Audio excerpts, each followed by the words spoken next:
Manimekalai Priyanka issue last week ஆரம்பிச்சதுங்க. கொஞ்ச நாளில் சரியாயிடும், ஒரு 2-3 நாள் ஹாட் டாப்பிக்காக போகும், சரியாயிடும் அப்படின்னு பார்த்தா இன்னும் போக போக போக ஊதி ஊதி ஊதி பூதாகரமாக ஆயிட்டுருக்கு. இதில் பார்த்திங்கன்னா லாஸ்ட் வீக் மணிமேகலைக்கு சப்போர்ட் பண்ணி நிறைய பேர், நம்ம அனிதாவாகட்டும், அப்புறம் ஷைஜி, இந்த மாதிரி பல மீடியாக்களில் பல பேர் வந்து பேட்டி கொடுக்க ஆரம்பித்தாங்க. பிரியங்கா வந்து மணிமேகலையை டாமினேட் பண்ணாங்க, அண்ட் பிரியங்காவுக்கு அதுதான் கேரக்டர் அப்படின்னு சொல்லிட்டு. அண்ட் அஃப்கோர்ஸ் நம்ம சில விஷயங்கள் பார்த்துருப்போம். பிரியங்கா மாக்காப்பா கம்பேரிங் பண்ணும்போது கூட பிரியங்கா தான் அதிகமாக பேசுகிற மாதிரி தான் இருக்கும், இல்லைன்னே சொல்ல முடியாது. பட் அது அவங்களோட ஆட்டிடியூடாக இருக்கலாம். இப்போ விஜய் டிவி மெம்பர்ஸ் எல்லாம் பிரியங்காவுக்கு ஆதரவாக வந்து போஸ்ட் போடவோ வீடியோ போடவோ வந்திருக்காங்க. யார் அப்படின்னு பார்த்திங்கன்னா, பூஜா வந்து தயவுசெய்து உங்கள் வார்த்தைகளை பார்த்து பேசுங்க, சோஷியல் மீடியாவை நல்லபடியாக யூஸ் பண்ணுங்கள், கைண்ட் வேர்ட்ஸை யூஸ் பண்ணுங்கள், ரொம்ப ஹராஸ்மெண்ட் வார்த்தைகளை பண்ணுறீங்க அப்படின்ற மாதிரிலாம் நிறையா சொல்லியிருந்தாங்க. அண்ட் அவங்க ரொம்ப மென்டலி டிப்ரெஷனாக இருக்காங்க அப்படின்ற மாதிரியும் சொல்லியிருந்தாங்க. ஸோ வார்த்தையை பார்த்து யூஸ் பண்ணுங்கள், ரொம்ப கேவலமாக ஹேட்ரட் யூஸ் பண்ணாதீங்க அப்படின்ற மாதிரி. அண்ட் டிஜே பிளாக்மே என்ன சொல்லியிருக்காருன்னா, அவர் ஒரே ஒரு பாட்டு இப்போ பார்த்தோம்ல, அந்த பாட்டை தான் போட்டிருக்காரு, உண்மை ஒரு நாள் வெல்லும் அப்படின்னு சொல்லிட்டு. அஃப்கோர்ஸ் வந்து பிரியங்காவுக்கு தான் சப்போர்ட் பண்ணுறாரு. ஏன்னா பிரியங்கா, பூஜா இவங்க எல்லாருமே ஒன் ஆஃப் ஃப்ரெண்ட்ஸ் தான்.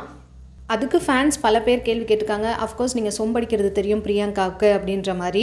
நான் சொம்பெல்லாம் அடிக்கல, உண்மை ஒரு நாள் வெளில வரும் அப்படின்னும் போது, நாங்கள் ஷோ பார்க்குறோன்னும் போது நான் ஷோலேயே ஒர்க் பண்ணுறேன், எனக்கு தெரியுமா உங்களுக்கு தெரியுமா அதிகமாக அப்படின்ற மாதிரி கேட்குறாரு. அண்ட் இப்போது ரீசெண்டாக 2-3 நாளைக்கு முன்னாடி கூட வீடியோ ரிலீஸ் ஆச்சு. பிரியங்காவோட ஷோவில் மணிமேகலை வந்து எங்களுடைய செஃப்லாம் வந்து டம்மி பீஸு அப்படின்னு சொல்லிட்டு ஜட்ஜஸ்ஸு அதை வந்து ஒரு எடிட் பண்ணி ஒரு குறும்படமாக வந்து குக் வித் கோமாளியில் போட்டு காட்டினாங்க. மணிமேகலை இப்படி சொல்லிட்டாங்க உங்களை அப்படின்னு சொல்லி ஜட்ஜஸ்ட்டை. அது எதுக்கு அந்த மாதிரிலாம் பண்ணிங்க அப்படின்னும் போது, இது வந்து ப்ரொடக்ஷன் டீம் ஜாலியாக பண்ணது அப்படின்ற மாதிரி டிஜே பிளாக் பதில் சொல்கிறாரு. ஸோ குக் வித் கோமாளியில் போய் அதர் ஷோஸோட வீடியோஸை எடுத்துகிட்டு வந்து இங்கே போட்டு காட்டி மணிமேகலையை வந்து டம்ப் பண்ணாங்க அந்த இடத்துல.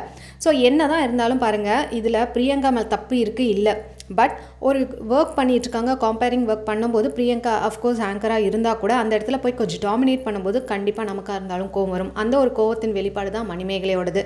வந்து பிரியங்கா டக்குன்னு ஒரு விளக்கம் கொடுத்துருக்கலாம். மணிமேகலை சொன்ன உடனே அவங்க ஒரு வீடியோ போட்டிருக்கலாம், இது நடந்தது இல்லை இது மாதிரி பண்ணியிருக்கலாம், அவங்களோட சைட்லேருந்து அவங்களும் சொல்லியிருக்கலாம். அஃப்கோர்ஸ் நம்ம 2 சைட்லேயும் கவனிக்க வேண்டிய ஒரு விஷயம் இருக்குது.